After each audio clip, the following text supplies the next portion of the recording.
लेकिन एक कुंजी सीखनी ही पड़ेगी। उसी कुंजी से ताले खुलते हैं जीवन के रहस्य के।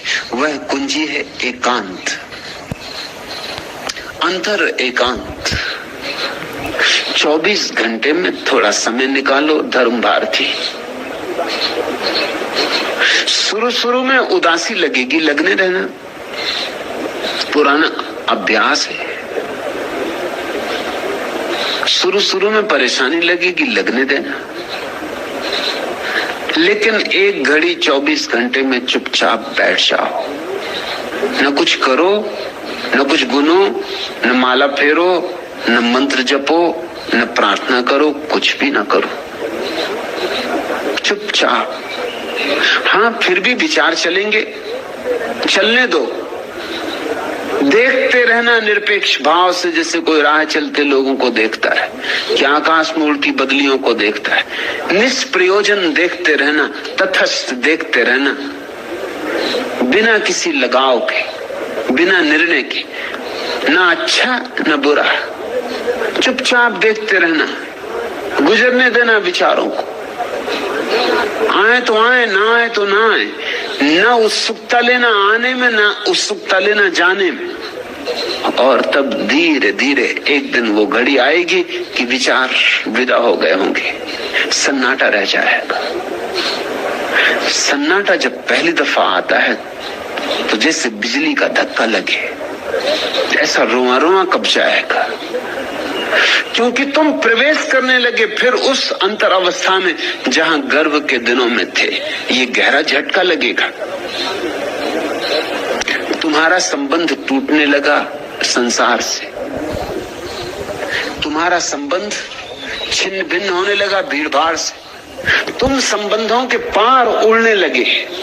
झटका तो भारी लगेगा, जैसा हवाई जहाज उठेगा जब पहली दफे पृथ्वी से, तो जोर का झटका लगेगा। ऐसा ही झटका लगेगा, घबराना मत। एक बार पंख खुल गए आकाश में, एक बार उड़ चले तो अपूर्व अनुभव है, अपूर्व आनंद है। फिर एकांत कभी दुख न देगा। एकांत तो क्या, फिर भीड़ भी दुख न देगी, क्योंकि तब भीड़ में भी एकांत बना रहता है। जिसको भीतर सदने की कला आ गई, वो बीच बाजार में खड़े होकर भी ध्यान में हो सकता है। दुकान पर बैठे बैठे काम करते करते, और भीतर धुन बजती रहेगी निस्बासर। रात दिन नींद में भी उसकी धुन बजती रहेगी। लेकिन अभी मैं समझता हूं, उदासी लगती होगी, घबराहट होती होगी, अकेलापन डराता होगा। ये स्वाभाविक लक्षण। प्रत्येक मनुष्य को इस तरह की गलत शिक्षा दी गई है।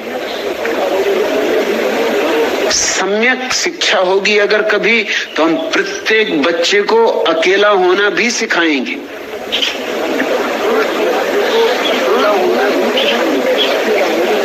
साथ होना भी सिखाएंगे, अकेला होना भी सिखाएंगे।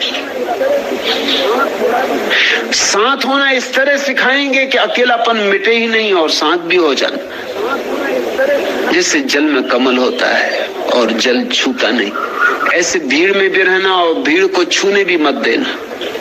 भीड़ में जाना भी और बच के निकल भी आना, अपने दामन को बचा के चले आना। तब एक जीवन की और ही दूसरी अनुभूति है। कबीर ने कहा, ज्यों की त्यों दर्दीनी चदरिया, खूब जतन से ओढ़ी रे चदरिया। फिर दामन पे दाग नहीं लगते, फिर तुम भीड़ में भी रहो तो भी तुम्हारी चादर पे दाग नहीं लगते।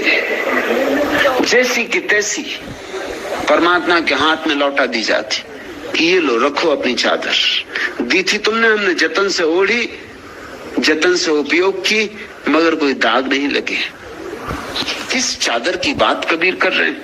यही भीतर के एकांत, ये भीतर के शून्य, ये भीतर के मौन, भीतर के ध्यान। ध्यान की चादर तुम्हारे पास तो तुम्हारे जीवन में वास्तविक जीवन का पहला संस्पर्श होगा। यह हो सकता है। और धर्म भारती मेरे पास हो के अगर ये न हो तो समझना कि तुम बहुत बाधाएं डाल रही होगी इसके होने में। बाधाएं हटा लो, अड़चने विदा कर दो। ये तो नाव चली ही है, इस पे सवार हो जाओ। पाल खोल दिए गए, हवाएं ले चली हैं इसे। पतवार भी हम नहीं चलाते। पतवार भी कौन चलाए जब परमात्मा ही हवाओं में बांध के पालों को और ले जाता है अपने सागर तट पर। तो कौन चिंता करे पतवारों की।